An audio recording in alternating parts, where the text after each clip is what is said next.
एक महत्त्वाची बातमी आलेली आहे। राज्य महिला आयोगाच्या अध्यक्ष रुपाली चाकणकर या कदाचित उद्या राजीनामा देण्याची शक्यता आहे। उद्याच त्या राजीनामा देणार असल्याची माहिती सूत्रांकडून मिळतेय। रुपाली चाकणकर थोड्याच वेळात उपमुख्यमंत्री सुनेत्रा पवार यांची भेट घेणार आहेत। कॅप्टन अशोक खरात याच्या प्रकरणामध्ये चाकणकर यांचं नाव आलेलं आहे। त्यांचे खरात बरोबरचे अनेक फोटो व्हिडिओ समोर आलेले आहेत। खरातचे पाय धुतानाचे व्हिडिओ आल्यानंतर त्यांच्यावर जोरदार टीका होऊ लागलेली आहे। विरोधकांनी सुद्धा त्यांच्या राजीनाम्याची मागणी उचलून धरलेली आहे। त्यामुळे आता चाकणकर उद्याच राजीनामा देणार असल्याची माहिती सूत्रांकडून मिळते आहे। याबाबत अधिक माहिती घेऊया आमचे प्रतिनिधी यशपाल सोनकांबळे यांच्याकडून। यशपाल, रुपाली चाकणकर राजीनामा देणार अशी शक्यता आता वर्तवली जाते आहे। आता त्या काही वेळातच सुनेत्रा पवारांची भेट घेण्याची शक्यता आहे। कधीही भेट होऊ शकते? हेमाली, सध्या आपण जिजाई बंगल्याच्या बाहेर आहोत आणि या ठिकाणी उपमुख्यमंत्री सुनेत्रा पवार यांची मीटिंग सुरू आहे आणि उद्या पक्षाचे जे प्रदेशाध्यक्ष आहेत सुनील तटकरे, कार्याध्यक्ष प्रफुल्ल पटेल यांच्या समवेत हा मोठा निर्णय होणार आहे आणि थोड्याच वेळात रुपाली चाकणकर सुनेत्रा पवार यांची गाठभेट घेण्याची शक्यता आहे। त्या ठिकाणी आपण लक्ष ठेवूनच आहोत। परंतु एकूणच त्यांचे जे फोटो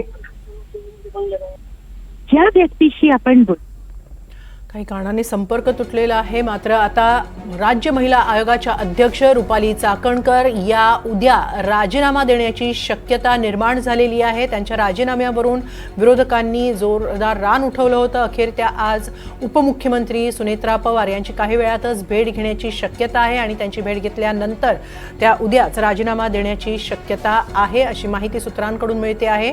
रुपाली चाकणकर यांचं नाव कॅप्टन अशोक खरात प्रकरणात आल्यानंतर त्यांच्यावर कारवाईचे संकेत राष्ट्रवादी काँग्रेस पक्षाकडून देण्यात आले होते, वरिष्ठ नेत्यांकडून देण्यात आले होते आणि आता रुपाली चाकणकर या उपमुख्यमंत्री सुनेत्रा पवार यांची भेट घेतल्यानंतर कदाचित उद्या राजीनामा देऊ शकतात अशी माहिती सूत्रांकडून मिळाली आहे। रुपाली चाकणकर यांचे अनेक फोटो आणि व्हिडिओ कॅप्टन खरात बरोबरचे समोर आलेले आहेत। एका व्हिडिओमध्ये तर त्या चक्क कॅप्टन खरात यांची पाद्यपूजा करताना दिसत आहेत आणि त्यावरूनच विरोधकांनी त्यांच्यावर जोरदार निशाणा साधला होता आणि आता अखेर रुपाली चाकणकर या राजीनामा देण्याची शक्यता निर्माण झाली आहे। याबाबत अधिक माहिती घेऊया आमचे प्रतिनिधी यशपाल सोनकांबळे यांच्याकडून। यशपाल, सुनेत्रा पवारांची भेट रुपाली चाकणकर घेणार आहेत। ही भेट कधी होऊ शकते आणि त्यानंतर त्यांचा राजीनामा कधीपर्यंत येऊ शकतो? काय नक्की शक्यता वर्तवली जाते?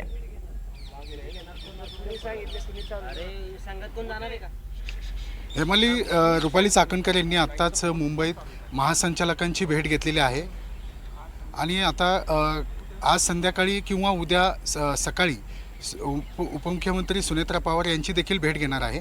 उद्या सुनेत्रा पवार यांच्या समवेत पक्षाचे कार्याध्यक्ष प्रफुल्ल पटेल, प्रदेशाध्यक्ष सुनील तटकरे आणि अन्य नेते यांच्यासोबत महत्त्वाचा निर्णय त्या ठिकाणी राजीनामा संदर्भात होणार आहे आणि रुपाली चाकणकर या आता राजीनामा देण्याची शक्यता आहे। एकूणच महाराष्ट्राच्या कानाकोपऱ्यातून विरोधी पक्षाकडून होणाऱ्या जो आरोप प्रत्यारोप आहेत किंवा एकूणच त्यांचे व्हिडिओ आणि फोटोज व्हायरल होत आहेत त्या संदर्भामध्ये राष्ट्रवादी काँग्रेस पक्षाकडून त्यांच्या संदर्भात एक मोठा निर्णय होण्याची शक्यता आहे। परंतु आता सूत्रांच्या माहितीनुसार रुपाली चाकणकर सुनेत्रा पवार यांची भेट घेऊन त्यानंतरच त्यांचा राजीनामा सुपूर्द करण्याची शक्यता आहे।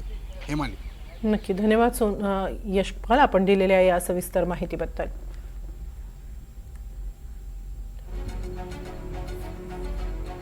चाकणकर यांचा राजीनामा कदाचित उद्याच येऊ शकतो अशी माहिती सूत्रांकडून मिळते आहे। तत्पूर्वी त्या थोड्याच वेळात सुनेत्रा पवार यांची भेट घेण्याची शक्यता आहे आणि सुनेत्रा पवारांची भेट घेतल्यानंतर कदाचित उद्या त्यांचा राजीनामा येऊ शकतो अशी माहिती सूत्रांकडून मिळते आहे।